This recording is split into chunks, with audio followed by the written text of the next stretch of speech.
And it is a Tuesday evening. It's about 8 minutes past 7.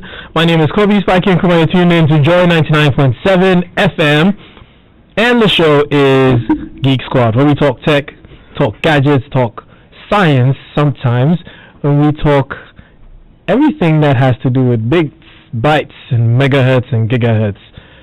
Yes, so today we're talking about the digital art revolution. Humans have been creating visual art since the dawn of our species. In the Stone Age, man was painting in, game animals that he found in their caves. Sorry. Art is interpretive. It reflects our inner vision of what us as the creators intend to resonate with our viewers' senses. And I'm speaking as us because I'm also a creator. Although I'm not a creator as compared to the two who are going to be joining me for the discussion. So, good art always inspires, and when used in marketing, striking imagery can enhance brand identity and motivate people to even make purchases. Now, all of this is why art is very important to us as humans.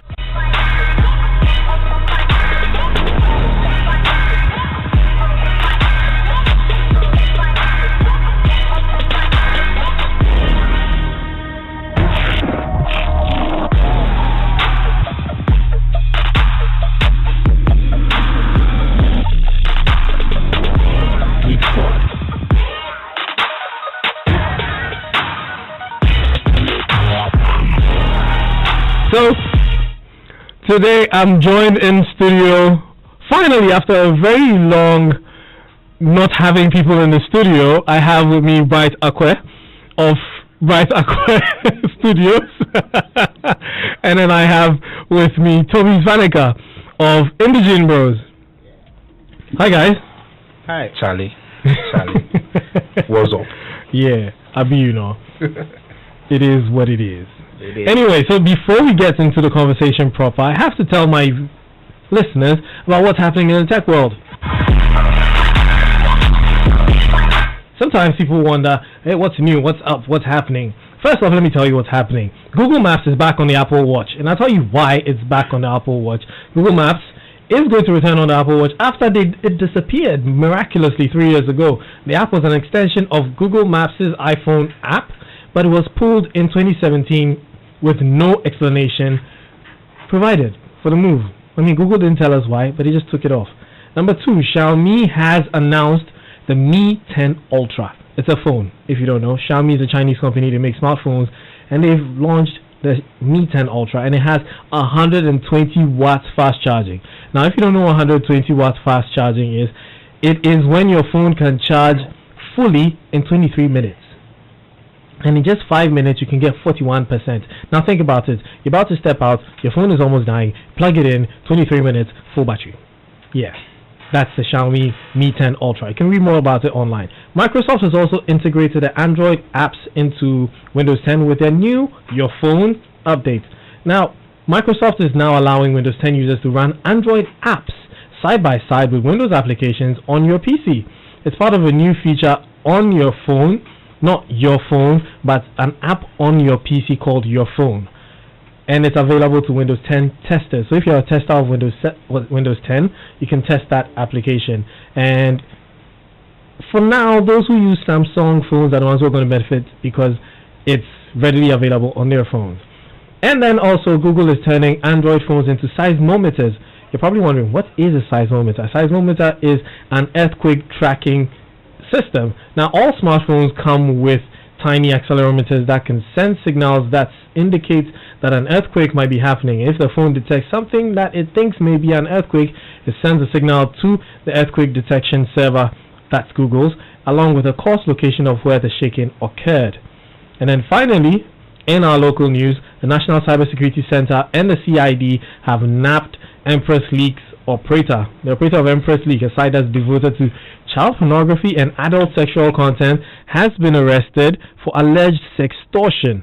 An investigation to clamp down on activities of Empress Leak was launched after a female senior high school student filed a report on January 6, 2020 with the Computer Emergency Response Team of the National Cybersecurity Unit.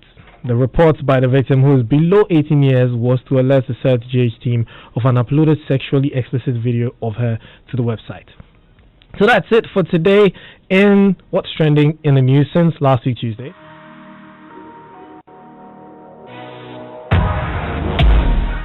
And so we're going to talk about digital art. Hi, Toby. Yo. Hi, Bright. Hello. Hello. Now, these two are very interesting people. That? Yeah, aren't you? I mean, artists are very interesting people. Yeah, it would depend on what your definition of interesting is.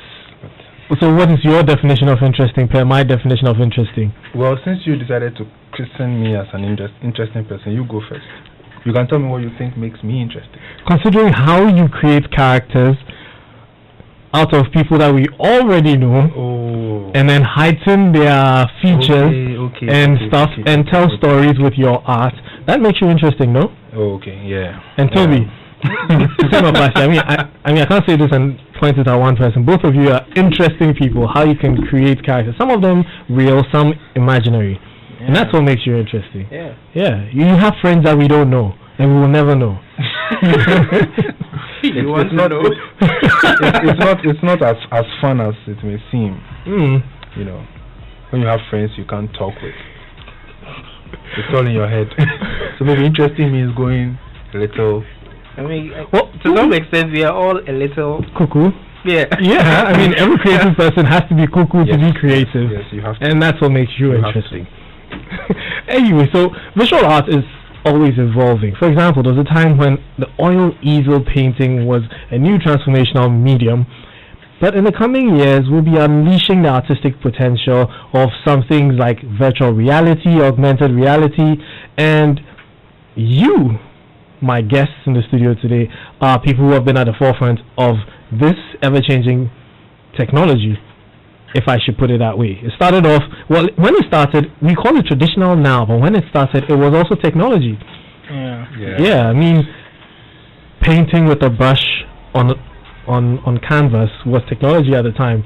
Who thought of creating something I could put in some color and then put it on a parchment? Would painting on Photoshop be traditional some years to come? We will get there. But I'm thinking that would be a very long time. It will take a very long time because now VR is allowing us to paint, so you never know. So let's start the conversation with Bright. Then, what is digital art first of all? Well, it's very difficult to define anything in art today, but I think what basically undercuts all the aspects of what you can call digital art is that heavy use of computer equipment in like the conception of the art, the creation of the art, and the consumption of the art. So when you have like the computer playing a heavy part in like these major aspects of the art process, then you can term whatever you're making as digital art. Great. So I want to know, both of you have, first Toby, have you ever been a traditional artist where traditional is not using computer stuff to make? I started out drawing on paper. Okay. I think that's how everyone started. I believe so. But then that's how I started. It got to a point I was introduced to Photoshop and computers. I was like, oh, this is cool. Because now all of a sudden, I never really studied art. Okay. So everything was me observing and then learning from others what they do. So I was mimicking more or less what others do. And then through that, I was able to have my own thing. And that's how it all started. But then when I moved to Photoshop, and I was like, okay, so now all the things where you need a canvas, brush, and all those things, you can now do it. Because I never had the opportunity to have those things. So I was like, okay, so now I could do all those things without necessarily buying. And I felt like that was a life-changing moment for me. So that's how I got into digital art, and it moved from there to 3D, and it's been like that since. Great. Right. Yeah, I still paint with my traditional tools and materials, and then I paint on the computer as well, because there are certain qualities that each of the two mediums would give you. Yeah, but I, just like Toby, I started drawing on paper because that was what was readily available, and that was what I learned, all the art history that I learned. I learned about artists who worked with all those traditional mediums. So one interesting thing though was that before I transitioned, I used to look down on any art that was computer generated, and it's one of the common traits you will find with any artist who train traditionally. Because, you believe so much in the process, the tradition, that you don't want to change anything. You are very strict about it. Until I realized that, whoa, this thing is actually fun, and it's sometimes if you don't take care, time will pass you by. Believing so much in the tradition. And then new ways might come to make your work easier and give you more ways to express yourself. But then you are so into the traditional, just like back then when people used to paint billboards. Some people, things changed and people were now printing billboards, but still they were into painting. That's the right way. And now they don't have jobs. Those guys would create the stencils and then paint through it. But hand painting billboards now is not even for your regular advertisement purpose. Hand painted billboards are straight up museum quality work that costs a whole lot. Hundreds of thousands of whatever, just because of that eccentric quality about it. So what I say is the technology doesn't come to erode the tradition, it only comes to broaden it and make it better. And just like Toby, the moment I realized I didn't have to buy new tubes of paint or wash my brush after painting, I was like, okay, I'm sticking with it. So there's always the chance for it to evolve and improve, but it can never erode. It can only make it better. You don't see a time come when you go to the museum and you wouldn't find a Van Gogh, or you wouldn't find a Michelangelo, or my favorite, Leonardo da Vinci, in a museum, but we'll find a Toby and a Brighter Queer digital, creation there, where the kids of 2523 would come and look at it and like, wow, he painted that with Photoshop CS3. Oh my God, that's so ancient.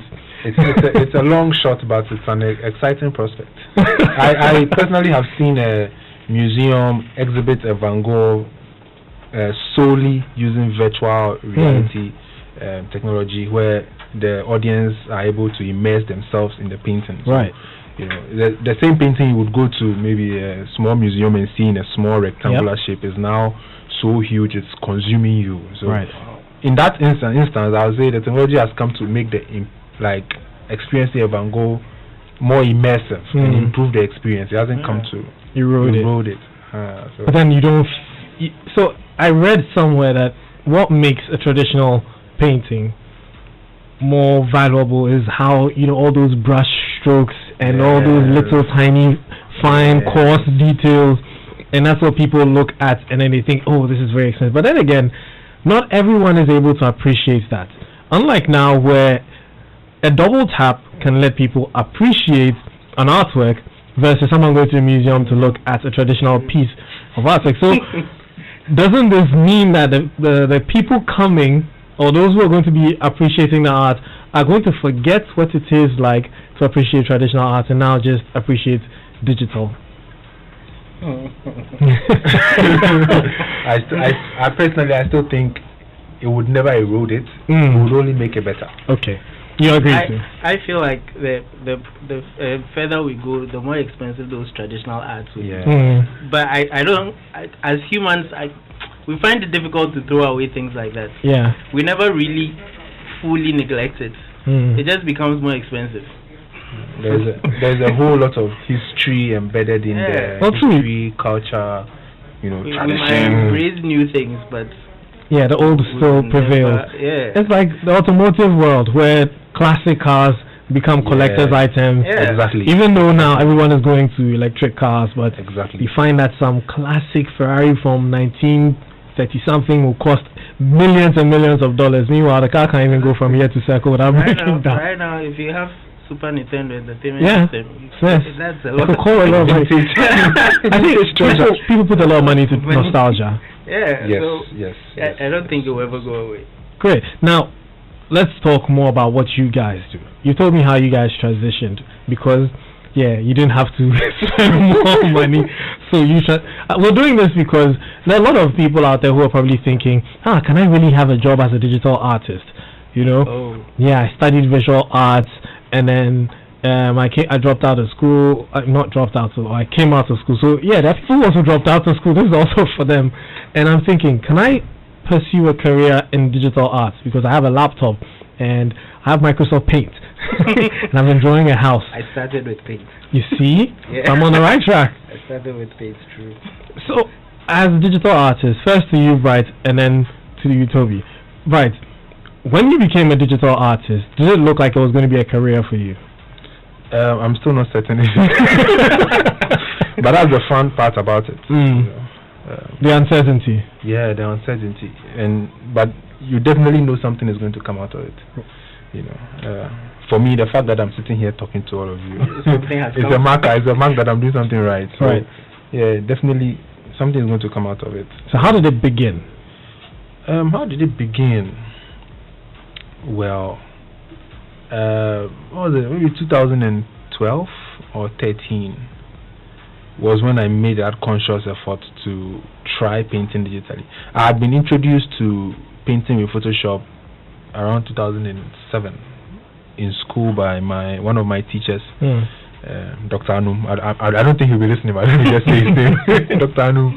And we had to paint with a mouse, which was not the most convenient thing to do. So to be honest, I did those experiments just for satisfying academic requirement purposes, and then I dumped it. I went back to my acrylics and my oils, But a few years later, I discovered some, tutorials on YouTube, and I got to see the more advanced equipment that other artists were using, and I made the investment to, just get one of those and try it out, and that was how it started. So I had received some basic, introduction to the Photoshop software and what it could do, and then I took to YouTube tutorials and my personal experimentation, and yeah.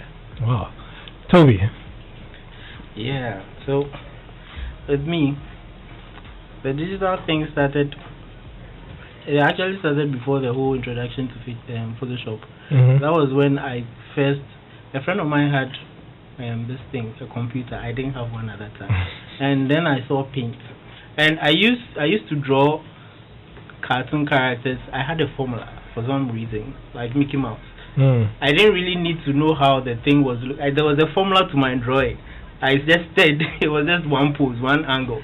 So I saw the program Paint. I tried doing the same thing, and it came out well. I was like, this in Microsoft Paint. Yes, that is interesting. This was interesting. Yeah. So it was after SS that I was like, let me go further with this thing, and then I realized there was a software called Photoshop. That was when I got my first computer. I was like, let's go into it, and I went into it, studied the whole painting thing, how they go with the brush strokes and getting the shades for skin and all that. Then in 2004 I discovered 3D. That's everything changed.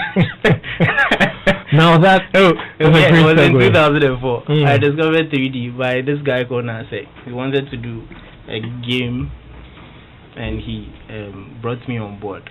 He gave me all the tutorials that I needed to study, and so I got all that and started with 3D. The rest was YouTube. Great. So you are a 3D artist right now. That's what you call yourself. Yeah. Bright, what would you call yourself? I like to be called a visual artist because I do a lot of other things as well. Okay. But where the other things are? Just highlighting something Toby mentioned. Yeah. The whole thing was about transitioning what you were doing traditionally onto the computer platform. Yeah. So yes, for everybody who wants to try their hands on working digitally, you still need the traditional to know how to draw, how to model, because the software is not going to do the work for you. The work is in your mind. Yes, it's in your mind. You say giggle. If you put garbage in, you get garbage out. Very true. You need to have those fundamentals on point. Your drawing skills, your modeling skills, your color theory, and all those Right. things. And that's what's going to make you an exceptional digital artist. Right. You know. So for someone like me who can't draw Kofi Salanga, as I have already, it means I can never be a digital artist. Oh, you could, because also drawing doesn't only mean art doesn't only mean drawing and painting. There is so much you can do. That could actually give you your unique style. Yes. So, that just came in my head. Art making today is just very, very inclusive. I think very weird stuff. All levels of skill can be used. True. You know, so you just need to know. So you basically need to have the idea. Yes. That is what I want to realize. Yes. And then be able to transfer that into digital. Yes. Right. Great. Okay, now for what you do, you both mentioned Photoshop. Now, for my listeners who don't know what Photoshop is, what is Photoshop? Start with you, Brighton. I think Photoshop is one of the greatest things ever created or invented. So much of our experience of life depends on our vision and how much we see and what we see and how much we are convinced by what we see. So if you have a computer program that is able to fake so much, then it's next to, you know, creating a whole world, you know, and having someone convinced that it's actually reality, depending on whatever reality is. Right. I just think it's a very, very solid computer program, you know, very, very good for creating images, different types of images. One of the most versatile computer programs you can find. Because, I mean, it moved from just the name of the software to being an actual verb. Yes. Now. Yeah, to Photoshop something. Yeah.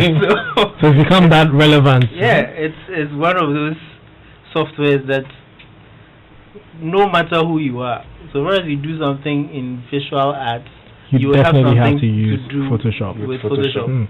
How about Corel Draw?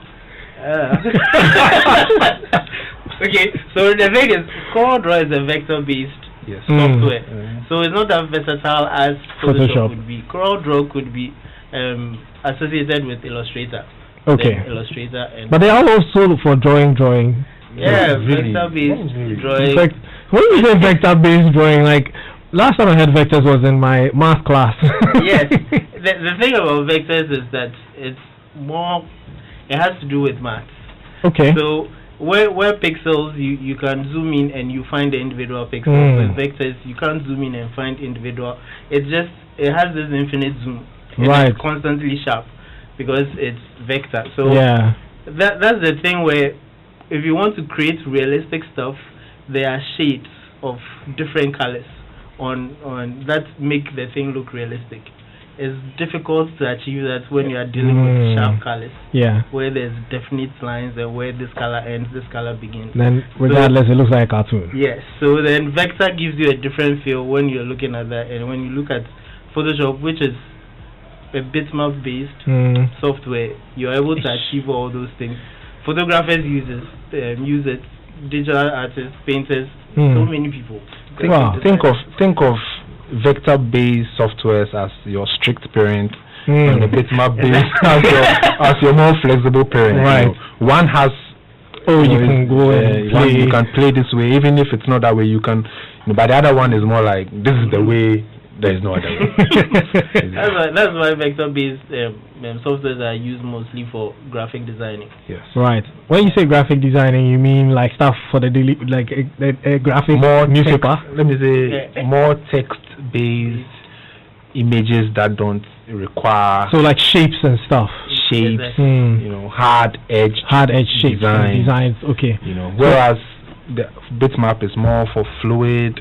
Right. You know, soft. So you can have curves. You can have curves.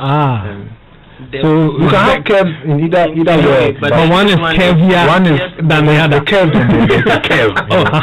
So Photoshop is that curve. Yes. And the vector is not. Okay, I understand. Now we understand why some people Photoshop themselves. Oh yeah. Because then they can have those curves. They can enhance curves. You cannot Corel Draw yourself. Exactly. It won't be believable. So if you're listening, we've learned something today. I couldn't have described this better. We've learned something today. Photoshop can give you more curves. Yes. Yes. Softer, more fluid curves, flexible curves. Alright. So besides Photoshop, what other tools you use? Tell me. You say you do 3D, so you do 3D in Photoshop. Photoshop is forever part of whatever pipeline I use, whatever I do. So with 3D, I create my artwork. It varies. I mostly start in ZBrush. I end up finishing in Maya.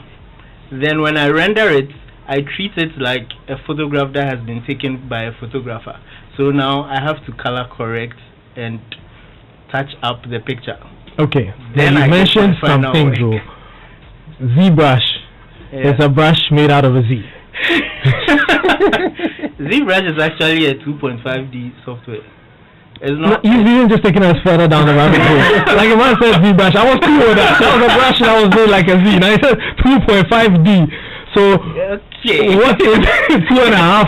The last 2.5 is what? Floppy disk. So that's 3.5. So 2.5D. So when we are looking at 2D, we are looking at the flat surface. Oh right. So we have only 2 dimensions where you have X and Y. When we go into 3D, you have X, Y, and Z. Now ZBrush is in between the 2 and the 3D. So it's between X, Y, and Z. Yes. ZBrush. So it goes into it's so because of the way the technology works. Right. If you have Maya, which is a traditional 3D software, when you are creating a model, the model is created for all sides. So the computer calculates everything happening on every side of the object you have created. But then so if you create more polygons, which means you have more details on your character or your object you've created, your computer can handle when it goes beyond some level, because it's still calculating everything, whether it's a scene or not seen. But when you look at something like ZBrush, it gives you the ability to add very, very small, a whole lot of detail, just because it only calculates what is in front. Even though you can still spin it around, the moment the camera isn't seeing what's behind, it doesn't calculate.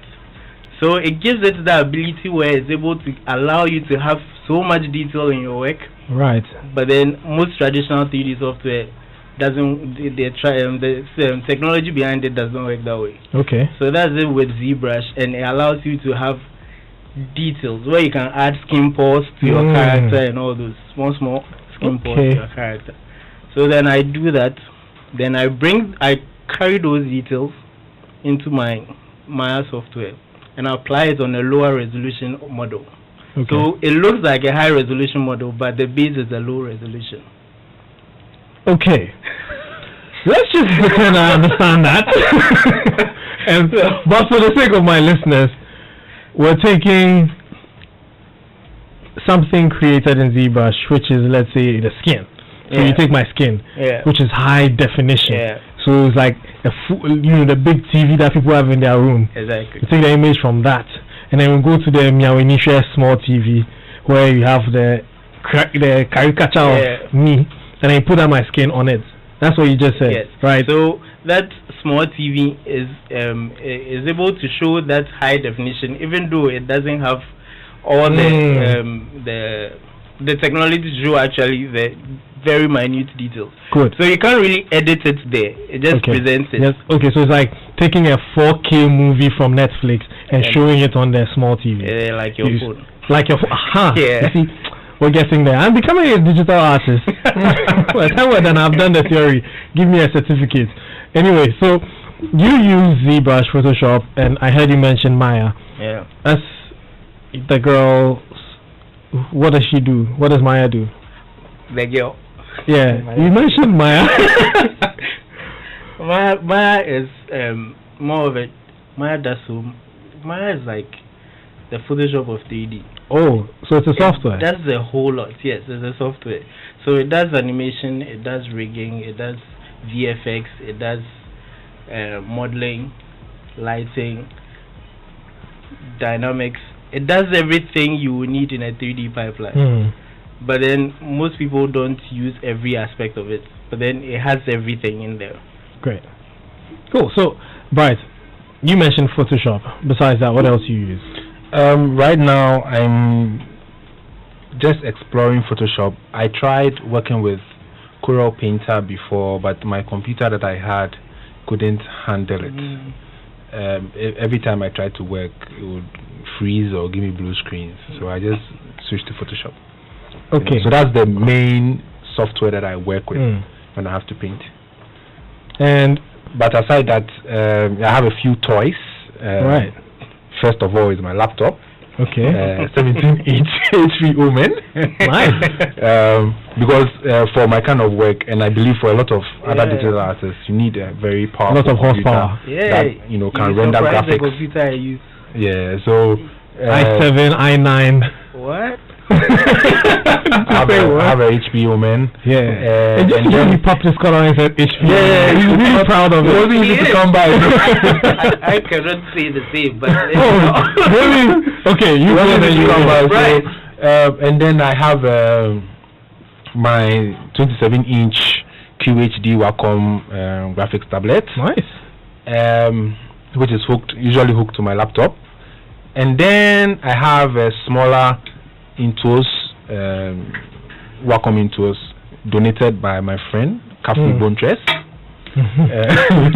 And then sometimes I can sketch on my phone, but the screen is so tiny that it's not very convenient for me. Okay. So yeah, those are the three main tools that I have here in my studio in Accra. But I have a studio in Kumasi where I have a Dell canvas, a 27-inch Dell canvas in my Kumasi studio.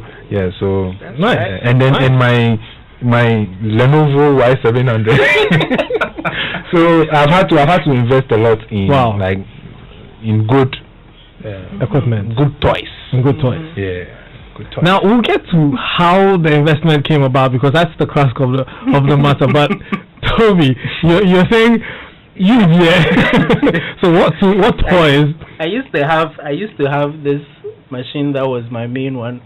It was 24 gig RAM, and it was one of those processors. Can't even remember. It wasn't Intel. It was the other one. AMD. Yeah, AMD. Right. It was that. But then the motherboard got blown, and I too much Maya. and I was playing video games on it too. So then I downgraded, and I'll be using a Dell all-in-one machine. Only 8 gig RAM. No NVIDIA dedicated graphics card. It uses their onboard Intel graphics card. For what you're doing? And that's all I've been using for what I've been doing. Wow. Now, that is very interesting. I don't have Wacom. The power that your work demands. Yeah, I have the Xiaomi. I don't know whether I pronounced it right. Toby, you need to stop cutting your hair and invest your baba money in your studio. Wow. Drawing tablet. One tablet. Okay. But no one should get it twisted. It's not even about the kind of equipment that you have. Yeah. It's all in your head. Yeah. So you can I'm actually very surprised. Top of the line equipment and come out with really able rubbish. To, but someone can also take something that is more towards the bottom, but because of how creatively they use it or the kind of bright ideas they have. Because that downgrade made me use what I have very efficiently. And I learned things that I didn't know I could do. Right. And manage that to create these things. Yeah. So it also meant he couldn't play games. Redirect more of his time towards. So that's why I got the PS. That's very interesting. Dedicated to my gaming. So now you mentioned investments. I remember my late dad. He rest in peace. When I told him I was studying visual arts, he was furious. Because what am I going to do with visual arts, considering that I was very science biased and I loved, building things with my hands. Visual art. Yeah. Wow. It surprises everyone, but I still can't draw pictures from your head. Thank you very much. It surprises everyone. So you see, we swapped. But then I switched halfway to do general arts because I was really suffering. I really suffered in that visual arts class.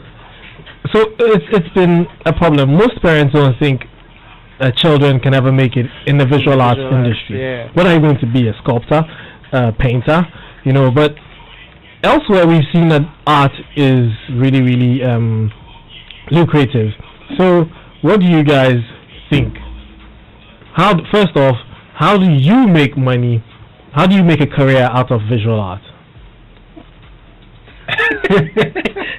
That's the thing. It's as if we entered into an industry at the time the industry was growing. So it's not something we entered it and it was already established and we know exactly what we are doing, where to go to get money and all that. So it's new in Ghana, but it's not that old outside. It's still growing. So new things, new technology is making people are now using social media a lot to find ways to make money from it. And to be honest, almost every money I've made from this digital art thing has been from social media. Just putting my work out there, people see it, people contact me. I mean, it's not just people from Ghana, people from outside. Because there's no limit when you are on the internet. So people contact you, they want this, you do it for them, you send it to them, they send you the money. Life goes on. So it's been like that for most of the digital ads that I've done. It's been like that, and once in a while then we want to do our own in-house stuff and see where that will get us. Mainly that's it. Social media. Social media is all that it is. Yeah, I have never approached someone, oh, I do this, pay me, let me do this for you. Okay, so you just discovered on social media. Yeah. Does it pay good? It still is a great area. It's still relative. Because you probably be expecting maybe like thousands of dollars. Sometimes you hear the price other people from other countries can charge. I wish someone here would pay me that amount to do the same thing, but I think that is where trying to get clientele from the internet helps. Right. Yeah. Because there it's a matter of putting your skill on the board, displaying what you can do. If your work, the quality of your work is comparable to the quality of the next digital sculptor in wherever, then you know you can charge a fee within that bracket, you know, which will still be more than what any client locally would pay. You know, so like you said, there are a lot of gray areas, you know, when it comes to fees, artist fees, and the person you are working for. There's no way you can mention some amounts that person can pay. So then you have to bring it. Some people you mention that amount. Some people there's someone you can mention some amounts, the person will have no issue. They will pay. Some people, no matter what. Well, I believe that's with every profession. So you compromise with some, and some carpenters will tell you they'll take 5,000 for a table. Somebody would pay, say, hey, table pay. So I believe. So, but what I find more, shall I say, the most interesting about what you guys do is about how diverse your clientele is. It's not just limited to one person or the other. You have various people who be interested, because as humans we all love art. Now, I know this may be asking you guys to, but ballpark figure. What's the highest you've been paid for a job? It doesn't have to be individual, it could be even a company. Well,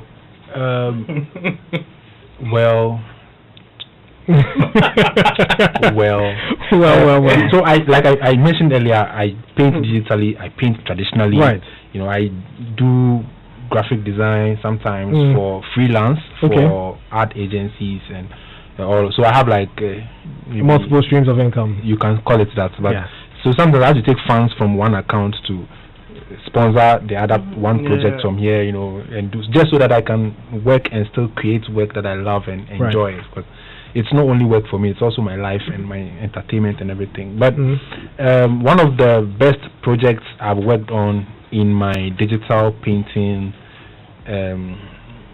life is that some 2 years ago I made a book with a history professor from an American university, and he had just received a grant to work on the book.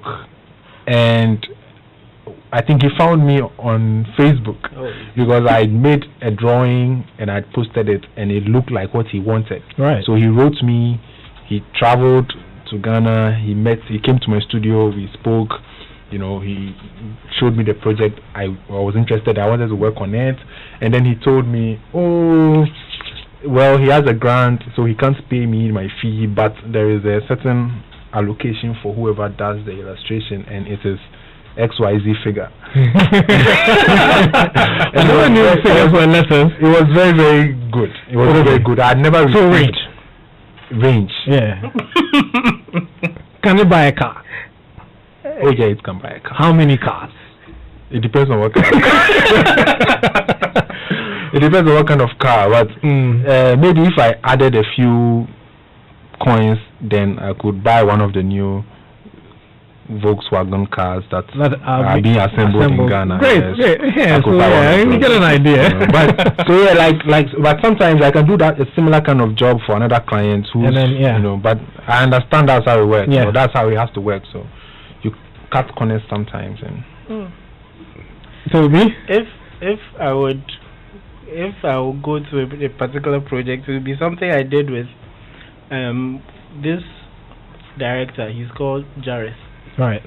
Yeah. So he is one of these Hollywood guys. So he's actually on IMDb. I found out recently. So he has been in. He's not mainstream, but then he was doing this TV series. Right. Where he did most of the stuff in Ghana. He has some connection to Ghana, so he wanted to do most of it in Ghana. And it was food. It was about nutrition. Okay. So it was a series where they mixed live action and animation. So when it comes to the animation part, I was the main person on location in Ghana dealing with that. Okay. Later on, 2 other guys from South Africa were added to the team when it comes to the animation aspect.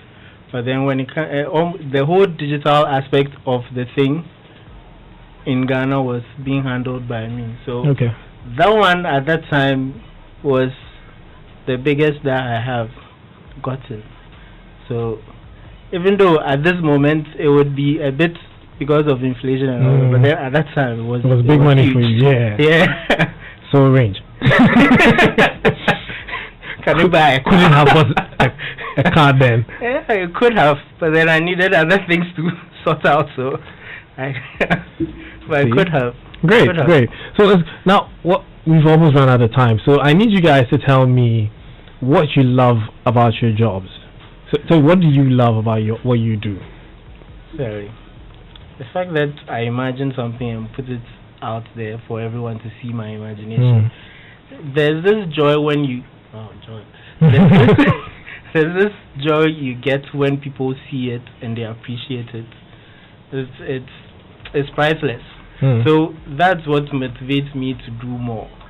I actually end up enjoying the personal stuff I do more than client work. Okay. Though I still put in the same effort, but then when I'm working on personal stuff, there are no limitations. It's just me just going crazy with whatever I can imagine or think about and putting it out there. I'll take your craziest stuff that you've done and I'll put it under our stream for people to see what Toby's done. And then Bright, what do you love what you've done, and then what's the craziest thing you've done? I love that I am able to create something, art, express myself, and through that I'm able to connect with people and I'm just happy about the connection. You know, everything else for me is a bonus, and especially getting paid for it. You know. It's like doing something you are doing for your personal fulfillment and still getting paid for it. I always say it's very possible to do what you love and still get paid for it. Work does not have to feel like work all the time. But you don't want to go and to get away. Great. So, well, you haven't told us what's the craziest thing you've done. What's the craziest thing I've done? Yeah, created. Wow. Well, because of the way people responded to it, I created a painting, and what happened? the Chinese embassy. The Chinese embassy in Ghana were very enthused about it, so they came to our exhibition and they gave us thumbs up.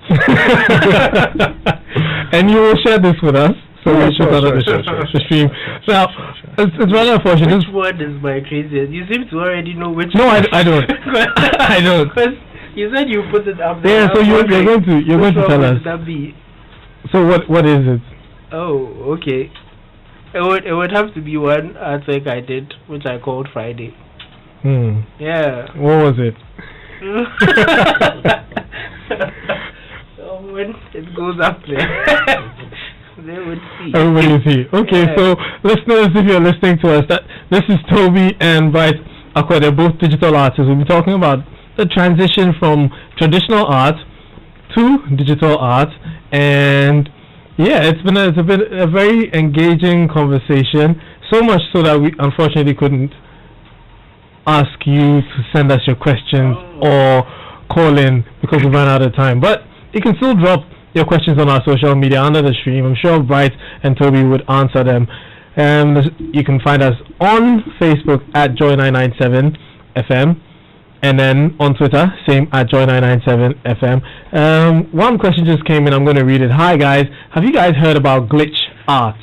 So Toby and Bright, have you heard about glitch art? No, but I'm just going to look it up right now. I can imagine what it might be about. I know what glitches are. Yeah, you've been seeing glitches in most of the creations now, videos and effects people put on videos. So now I didn't know it's now a thing. Well, I think we have 5 minutes. So quickly, if you're listening, you want to send us a message, 0244-340-437 on WhatsApp and Telegram. It's 0244-340-437. Text us. Send us a message. What you want to know about digital art. So yeah, I'm just looking at what Bright. Oh wow, very, very interesting. Dennis, I'm sending it to you so that you put it under the stream for those who are watching us live on Facebook to see. I'm waiting for your story. Oh yeah, my story. Oh, so you said someone asked about glitch art? Yeah. Okay, so I think I've seen some examples of it, and I'm not very familiar with it or what it's about. Just I know what it looks like visually. Right.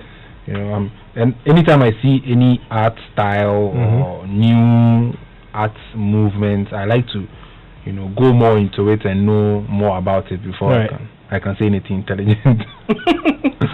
But yeah, it looks very familiar to some of the. Well, I've got a question, very interesting question from our Telegram group. That's from G. He says, please ask them if they are using the purchased versions of the software or the cracked ones. Yes. Confirm or deny this. Are you using a patched amtlib.dll? Are we still on air? Yes, we're still on air. I'm sure Adobe is tuned in right now. Yeah. Toby, do it to go first. I cannot confirm or deny this. So, did you buy the software? Is it for sale? Okay. So you have the answer to the question. Unfortunately, it came with a laptop, so you didn't know it was for sale or not. Yeah. So, Heiko, please ask your guys, what easy apps can one use to do basic art stuff? That's from Alfred. Well, just get Photoshop. Photoshop seems to be like very difficult for people when they open it and they see all those buttons and everything. Yes. Oh my God, it's very overwhelming, but there is a way to customize it to suit your style or your process. I'm sure the way I use Photoshop is totally different from the way Toby uses it. So there is a way you can customize your workspace and take away all the buttons you don't need. Right. And keep it as minimal as possible. That's my favorite way. All the tools there are there to make your process easier and faster and better. Okay. It shouldn't be what's hindering. Alfred wants to know about using on the phone. In terms of software, there's one software called Creator. It's for animation and digital painting. On the phone? That one is free. No. On PC. Yeah, on PC. But what about on the phone? On the phone. But to be they are all free. Actually, art has moved from being a commodity to a gift. So everything about it has to be a gift. I mean, we create and share for free. So, yeah, I mean, why not? Why not? So, oh my goodness. Unfortunately for us, we ran out of time. Thank you everyone who was listening. Thank those who sent questions in. Thank you, Toby and Bryce, for joining me in the studio. We've been talking about digital art and the transition from traditional art and the evolution of art as a whole. It's been a very, a bit of everything conversation. I have the whole visual arts department of multimedia in here with us. Unfortunately, we couldn't take their opinions because they're very radical. Someone like Rashid who has a very radical opinion. I don't think we'll be allowed on air. I just maybe sent you that. Your one, eh? Yeah. Yeah, and I'll put. Yep. Is Bright's one on? Okay, so we've posted Bright's artwork that got so much interest, and we're going to put Toby's one there too for all those of you listening to check out. So all too soon the show has to come to an end, and it's been an engaging one. Once again, thank you all for listening. Special thank you to those who always listen. Oh wow. Oh okay. I don't know if I can post Toby's artwork on the stream, but yes. No, I think for this one you can post. Yeah, the last one. Yeah. Can post that. Dennis, so for your perusal and for our listeners, delight. My name is Kobe Spike Nkrumah. Thank you. Oh yes, thank you to my esteemed listeners. I can't mention all of you today because there's a whole lot of you, but you know yourselves. Thank you very much, and thank you to those on the Geek Squad group, t.me/JoyGeekSquad. My name is Kobe Spike Nkrumah. Once again, find me at the Real Spikey. Hey, Toby, at what? Topsart.